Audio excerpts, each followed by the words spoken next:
Hello there, good morning. Thank you for joining us on this morning bulletin on MITV Plus. I am Kasmea Ozurimu. President Bola Ahmed Tinubu has nominated Joseph Olasukomi Tegbe as the Minister of Power. Presidential spokesman Bayo Onanuga disclosed this in a statement on Thursday, saying the nomination is subject to confirmation by the Senate. The nomination, in quote, he said, has been transmitted to the Senate for screening and confirmation in accordance with the Constitution. Tegbe's nomination comes after the resignation of Adebayo Adelabu, who stepped aside to pursue his governorship bid in Oyo State ahead of the 2027 election. Like his predecessor, Tegbe is also from Oyo State. He is a fiscal and economic reform expert with over 35 years of experience spanning the public and private sectors. A former senior partner and head of advisory services at KPMG Africa, he led wide-ranging initiatives in fiscal policy reforms, institutional transformation, and governance in the firm. The Supreme Court has set aside the order made by the Court of Appeal in Abuja ordering the maintenance of status quo ante bellum in the leadership dispute in the African Democratic Congress ADC, on which the Independent National Electoral Commission INEC acted in recognizing the David Mark-led leadership of the party.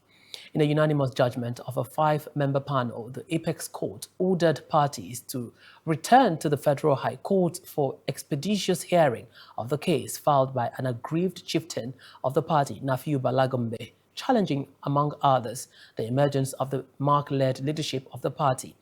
In the lead judgment, Justice Mohammed Garba held that the Court of Appeal had no business making a preservative order in respect of a case that was pending before the trial court. Having determined the interlocutory appeal brought before by Mark against September 4 interlocutory decision of Justice Emeka Wite of the Federal High Court, the Apex Court held that the appeal that was filed before it by Senator Mark succeeded in part, even as it dismissed the aspects that challenged an ex parte order the Federal High Court made for service of processes in the suits filed by aggrieved members of the party. The order made by the Court of Appeal that status quo ante bellum be restored had been set aside. In other words, the basis upon which INEC acted to remove the name of Senator Mark and his ESCO had been removed by the Supreme Court, agreeing that the order of status quo ante bellum made by the Court of Appeal was unwarranted, had no basis to make it, it was unnecessary. But affirm that we should go to raise the question of jurisdiction before the trial court. In other words, the Supreme Court allowed the appeal. The objection to the competence of the appeal was dismissed. The appeal was valid, but they agreed that we ought not to have come to the Court of Appeal for the question to come and show cause.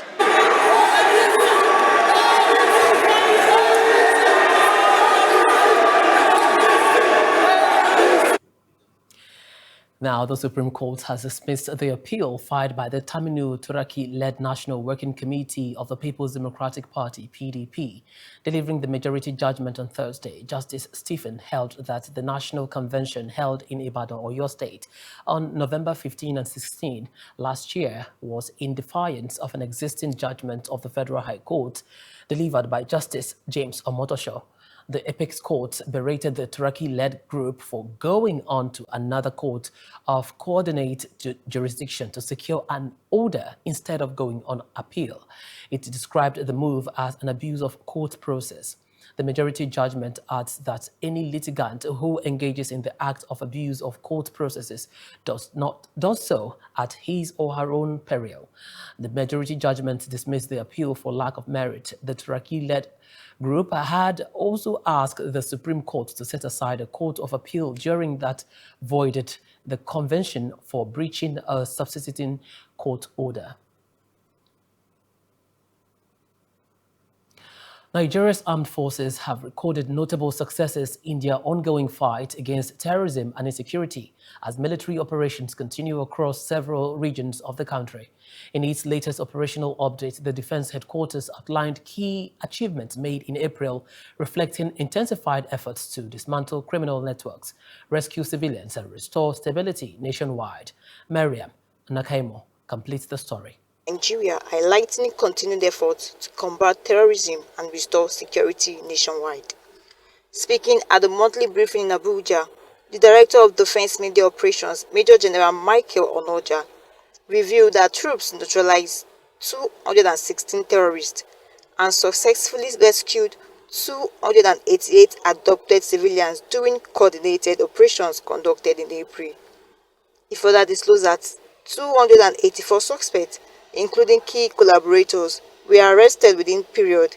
In addition, troops destroyed several terrorist camps, enclaves, and illegal weapons manufacturing facilities, dealing a major blow in criminal networks. The armed forces continue to conduct relentless coordinated operations across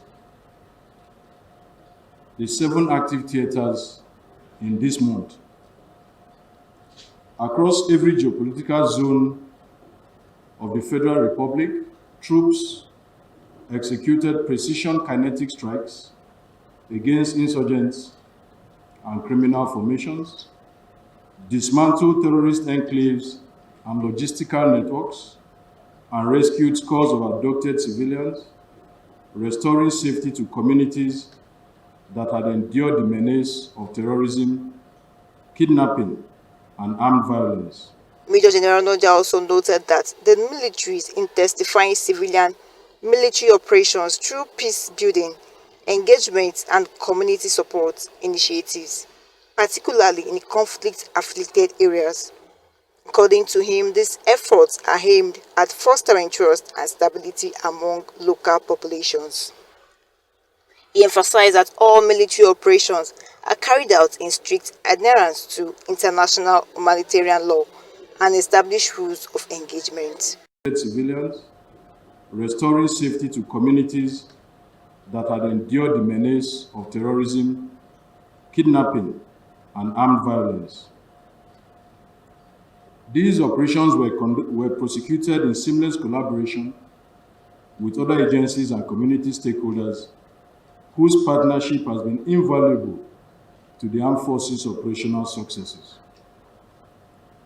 The period recorded some of the most decisive battlefield outcomes over the last 3 months, with numerous insurgents neutralized, multiple enclaves stormed and destroyed, and a substantial number of abducted citizens reunited with their families.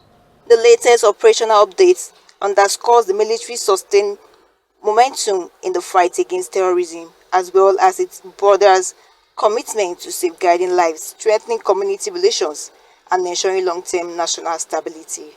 Reporting from Abuja, Marian Inahimion, MITV Plus News. Now, a Plateau State High Court sitting in Jos has ordered that 4 suspects standing trial over the Angoan Rukuba killings in the Jos North local government area remain in the custody of the Department of State Services (DSS) pending the conclusion of investigations. The suspects are facing charges bordering on criminal conspiracy to commit terrorism and terrorism following the March 28 attack, which reportedly claimed over 30 lives. At the resumed hearing on Thursday, the Plateau State Attorney General and Commissioner for Justice, Philemon Audu Daffy, informed the court that the prosecution had filed a case management conference (CMC) alongside the charges and requested a date for the conference. Daffy also applied for the continued remand of the defendants in DSS custody, arguing that investigations were still ongoing and that one of the principal suspects remained at large. According to the prosecution, the suspects are charged under Section 269 and are punishable under Section 270 of the Penal Code Law of Plateau State 2017.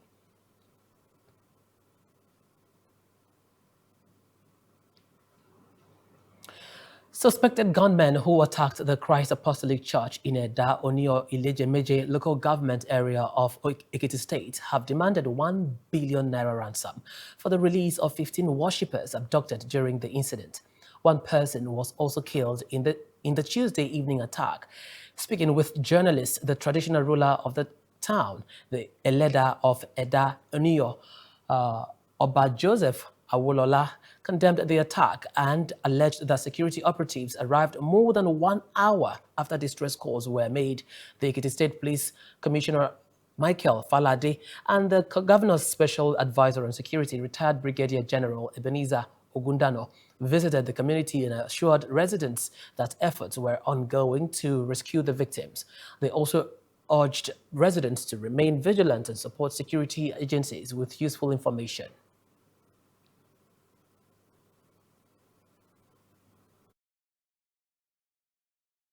15 people were adopted. They sent to us, they phoned us, they said they want 1 billion naira. There were bushcoming around this place. It's quite unfortunate that incident happened at night when they are doing the Fiji at odd hours. When I heard the situation, I came down here and I invited all other people from other local area to come down here and start bushcombing in the forest for possible recovery, the rescue of these kidnapper victims, and possible arrest the kidnappers. And as God liveth, I strongly believe soon as we rescue all these kidnapper victims and also arrest all the culprits behind this ugly incident. The incident that happened here, I classify it as an isolated incident that we are going to put a stop into it, and want to assure the people of Ekiti State that His Excellency, the Governor, Godwin Abayomi Banji, is still ready and is capable to continue to ensure security of life and property everywhere in the state.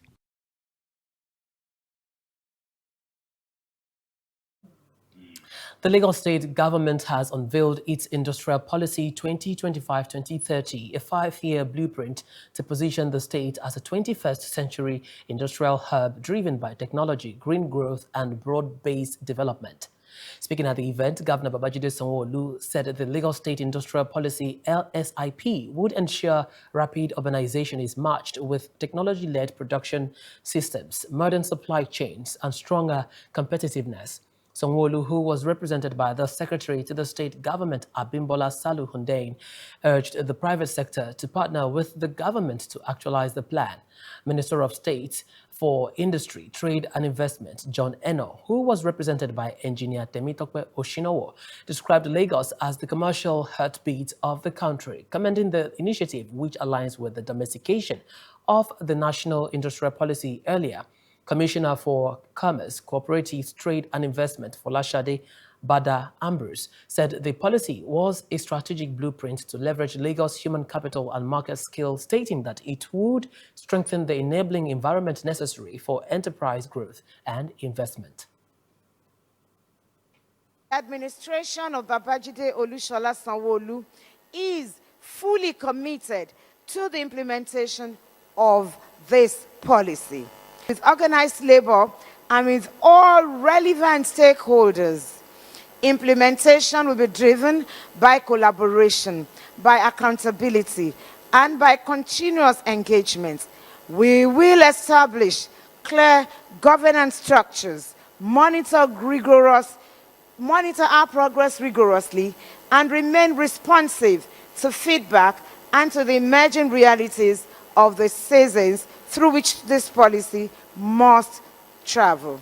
Especially commend His Excellency, Mr. Babajide Olusola Sanwo-Olu, for his visionary leadership in steering this comprehensive framework to fruition. Lagos remains the industrial heartbeat of Nigeria, and the launch of the Lagos State Industrial Policy 2025 to 2030 is not just a milestone for the state, but a significant boost to our national economic objectives. This policy launch is particularly timely It aligns seamlessly with the federal government's newly launched Nigeria Industrial Policy, NIP. It commits Lagos to the industrial parks that work, to power that holds, to logistics that move with precision, and to a regulatory environment that respects in equal measure the time of the entrepreneur and the capital of the investor. This policy commits the state to standards that are globally credible, to procedures that are administratively predictable, and to incentives that are fiscally responsible. This policy commits Lagos, in short, to the boring, unglamorous, well-beaten work of getting the fundamentals right.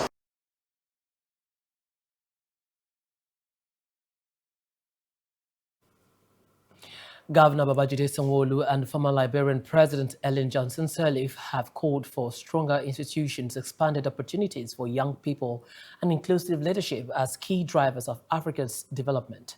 They spoke at the Lagos Leadership Summit 2026, organized by the Lateef Jakonde Leadership Academy, where policymakers, development partners, and emerging leaders gathered to examine how governance can deliver sustainable impact. Sanwo-Olu, represented by Secretary to the State Government Bimbola Salu Hundein, stressed that sponsorship remains the most critical factors in unlocking youth potential, pointing out that mentorship and access alone are insufficient without opportunities to prove competence. In her keynote remarks, Sirleaf shifted focus to institution building, warning that governance anchored on personalities rather than systems cannot deliver lasting development. Earlier, the Executive Secretary of the Academy, Ayisat Agbaje Okunade, said the tone for the summit with a call for deliberate system building, stressing that leadership must be judged by its ability to create structures that endure. Access gives you exposure, it takes you out, it lets them know, because you sit in the boardroom where policies are made, you can hear things, you can build your relationship. So all three are dependent. Mentorship, you're being brought up and your capacity is built. Sponsorship, somebody picks you up and you're offered a job to be able to prove yourself on the job while you've been mentored, and you still see people that can mentor you there. And then access takes you out into the world. So you ask me, which is most important? I'd like to be honest with you, young people, sponsorship is. The reason is a lot of people in our state, in our country, even globally, have been mentored. Over the last 11 years, as we have mobilized over $6 billion into Africa and worked across Lagos, Abuja, London, and Dubai, we have come to understand that capital can initiate growth, but only people can sustain them. This is particularly evident in our mandate with the Nigeria Governors Forum and the Forum of State Investment Promotion Agencies of Nigeria, FOSIPAN. While the objective is to raise international funding for sub-sovereign projects, the deeper responsibility is to ensure that these projects are supported by systems. Now on the foreign news, King Charles III paid respect to fallen heroes' troops at a military cemetery on Thursday, the final day of a state visit aimed at healing ties between Britain and the United States, strained by the war in Iran. By all accounts, the four-day visit has been a success, with President Donald Trump serving as solicitous host-in-chief, who kicked off the monarch's stay with a pomp-filled welcome and lavish white tie banquet at the White House. Charles and Camilla then visited Arlington National Cemetery just outside Washington, where they laid a wreath and flowers at the hilltop tomb of unknown soldiers, honoring America's unidentified war dead. The pair stood solemnly as a burglar played at taps before visiting the adjacent display room of military exhibits and artifacts. Israeli warplanes have carried out airstrikes on the town of Khaliyah in Lebanon's Bint Jbeil district, according to Lebanon's official national news agency. A convoy of vehicles was also hit in the town, killing one person. The report said the latest casualty is bringing the total number of people killed by Israeli attacks in Lebanon today to at least 28, according to NNA report.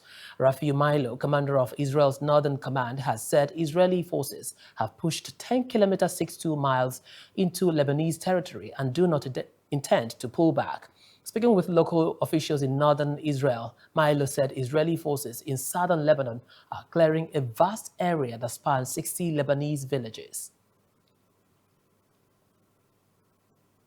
And now in sports, former England international Ashley Young has announced he is retiring from playing at the age of 40. Young started out at Watford before going on to play for Aston Villa, Manchester United, Inter Milan and Everton, starting as a winger before becoming a fullback. He ends his career at Ipswich Town, having joined the Portman Road Club on a one-year deal in July 2025 after being released by Everton. Young made his England debut in November 2007 and won 39 caps for the national team, scoring 7 goals.